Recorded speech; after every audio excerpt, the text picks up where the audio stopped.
suivre la première séquence de cette journée, et vous pouvez regagner comme ça pour bien voir les chiffres, avec des résultats. Alors vous allez voir, il y a 3 petites séquences, et la première concerne les légumes, et j'accueille Cathy Eckert, donc du CTIFL, qui nous rejoint. On l'applaudit aussi, experte légumes pour Défi. Vous avez un chronomètre là-haut, vous avez 15 minutes, on vous écoute. Bonjour à tous.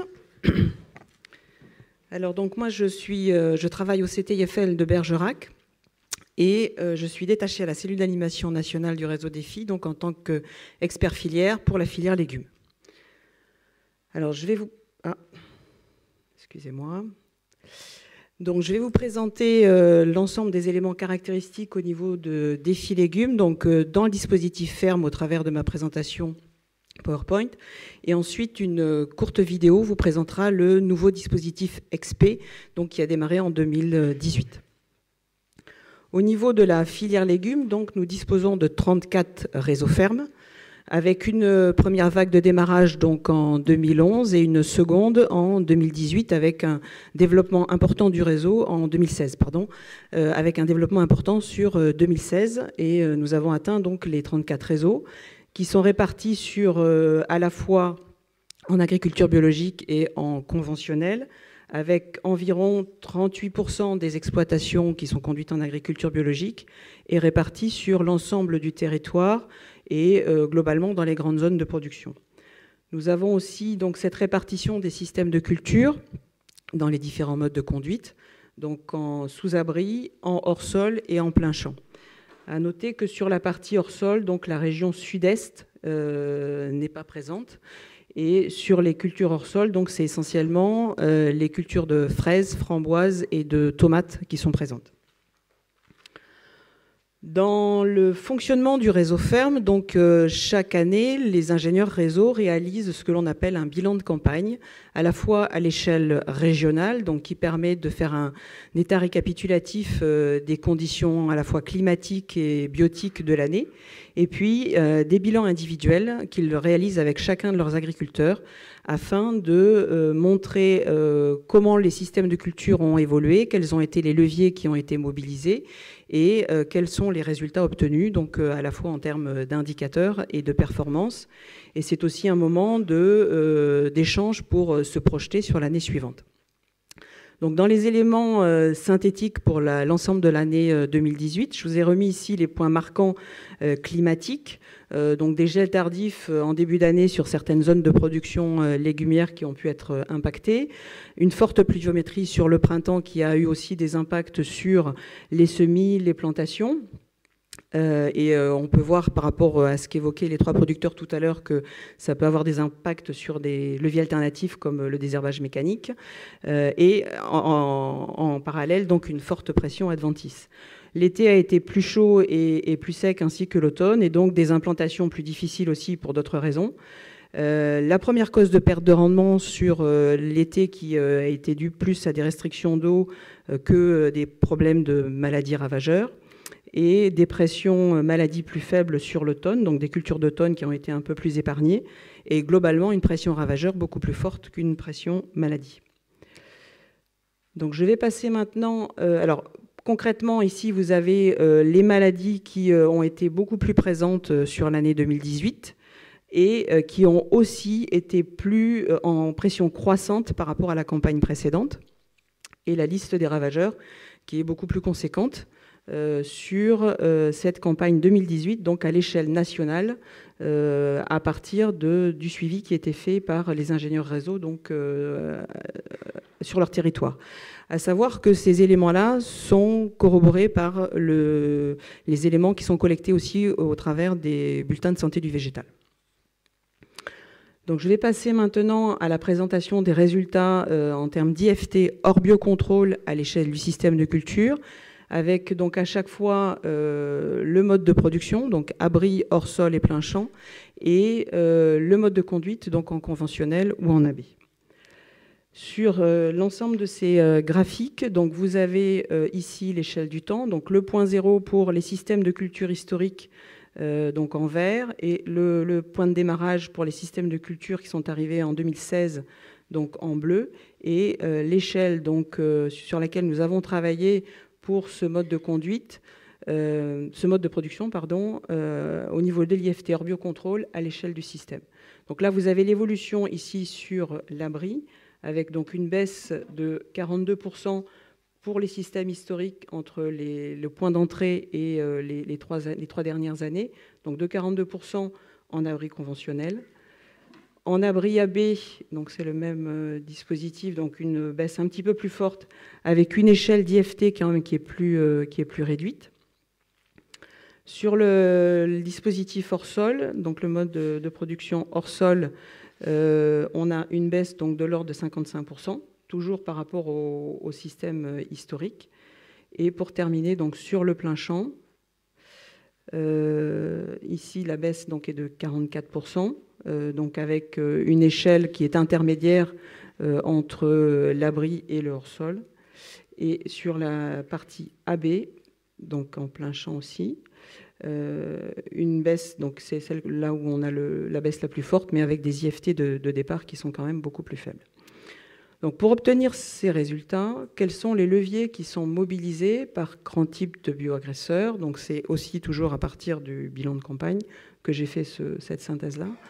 Donc sur les adventices, vous avez ici la liste des leviers qui ont été mobilisés dans le réseau et donc qui sont présentés en fréquence d'utilisation chez les producteurs, avec donc comme levier dominant sur ce bioagresseur le désherbage mécanique, le paillage, le travail du sol superficiel, les éléments de diversification de la succession culturale, qui est un levier souvent difficile à mobiliser dans notre filière, suivant les situations, notamment de commercialisation en circuit long, et puis les engrais verts ou les cultures intermédiaires. Sur les maladies, donc même type de présentation, avec donc là un élément important qui est tout ce qui concerne la conduite sur la fertilisation et l'irrigation. Le deuxième pilier, donc les producteurs l'ont pas mal abordé dans leurs témoignages, tout ce qui est suivi, observation des plantes, qualité sanitaire des plants. Les produits de biocontrôle, alors j'ai mis un petit astérix ici parce que par rapport à la suite de la journée, on va beaucoup revenir sur ce qualificatif de biocontrôle. Et là, donc, dans cette catégorie-là, il y a uniquement substances naturelles, micro-organismes et phéromones. Les macro-organismes, je les ai mises dans une autre catégorie. La lutte chimique, qui reste quand même bien présente sur la partie maladie, les bulletins techniques, on en a parlé, la gestion du climat, la diversification de la succession culturelle ou les variétés résistantes qui arrivent loin derrière par rapport à ce type de bioagresseur. Et pour terminer, donc, les ravageurs, avec donc l'importance sur ce type de bioagresseur de tout ce qui est détection précoce au niveau donc, de l'observation, les produits de biocontrôle, la lutte biologique, donc, qui est très, très présente sur ce type de bioagresseur, les voiles anti-insectes, donc notamment en plein champ, la gestion du climat et aussi la gestion des résidus de culture et des plantes atteintes par rapport à la gestion de l'ensemble des ravageurs.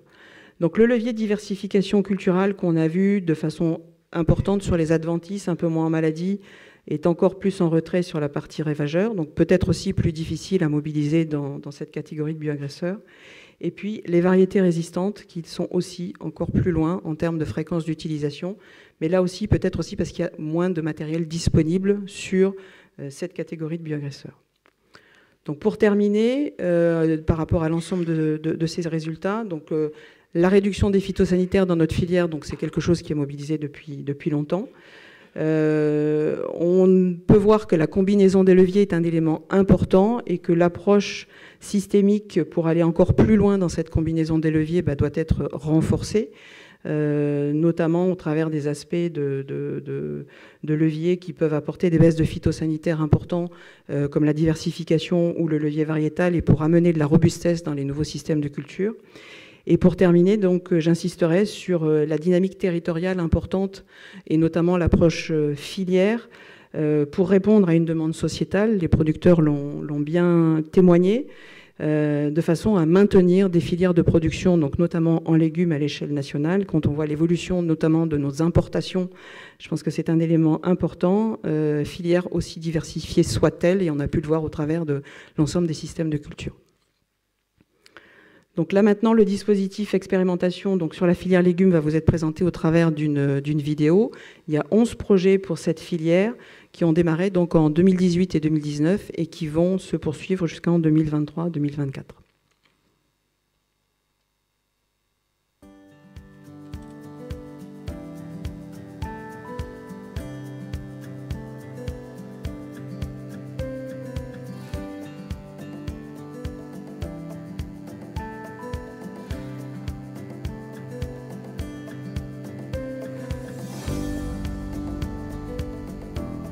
La filière légumes se caractérise par trois grands types de diversité. Donc la diversité en termes d'espèces cultivées, la diversité en termes de bioagresseurs et puis la diversité aussi en termes de modes de production au travers des productions en plein champ, sous abri ou en culture hors sol.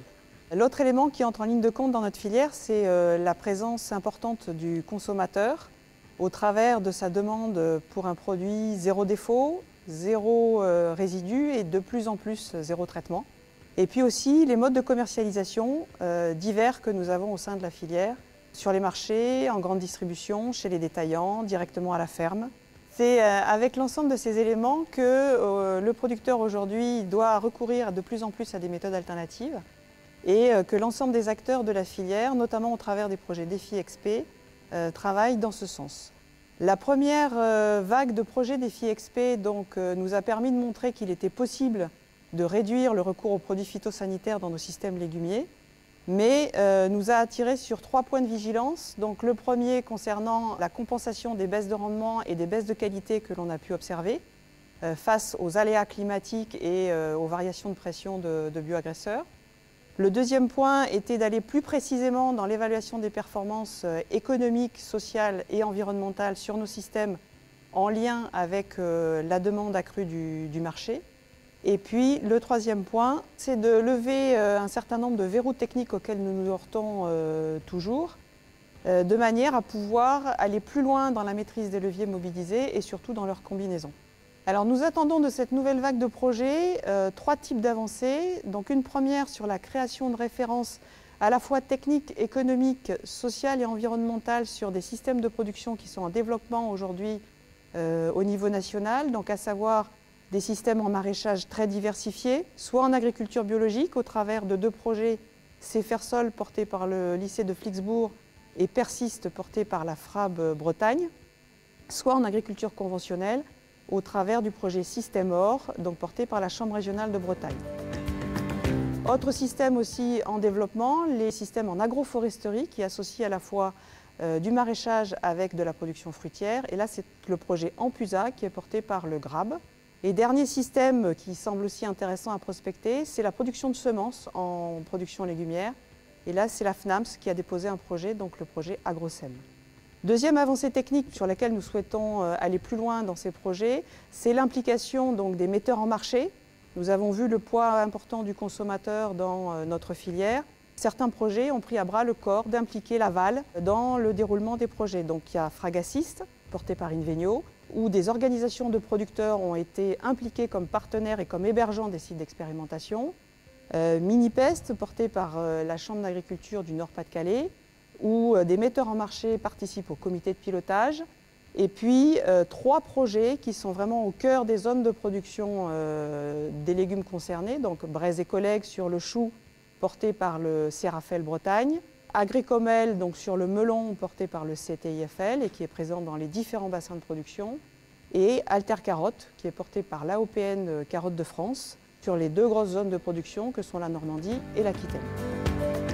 Troisième avancée que nous attendons aussi importante sur cette nouvelle vague de projets, c'est la mobilisation du levier biodiversité fonctionnelle comme levier principal de méthode de lutte sur les ravageurs. Et là, le projet concerné, c'est Cosinus, donc porté par le GRAB en culture légumière sous abri. L'enjeu pour notre filière, c'est d'aider le producteur donc à mieux gérer cette prise de risque en lien avec le maintien de son revenu et la commercialisation de son produit, et de lui faire prendre confiance dans des changements de pratiques pour pouvoir assurer des systèmes de culture durables dans le temps. Ces projets de la filière légumes s'inscrivent dans un dispositif Défi XP, donc multifilière, et aussi dans un réseau de fermes de 3000 agriculteurs. N'hésitez pas à aller sur le terrain rencontrer ces porteurs de projets Défi XP ou à retrouver l'ensemble des résultats sur le portail Ecophytopic.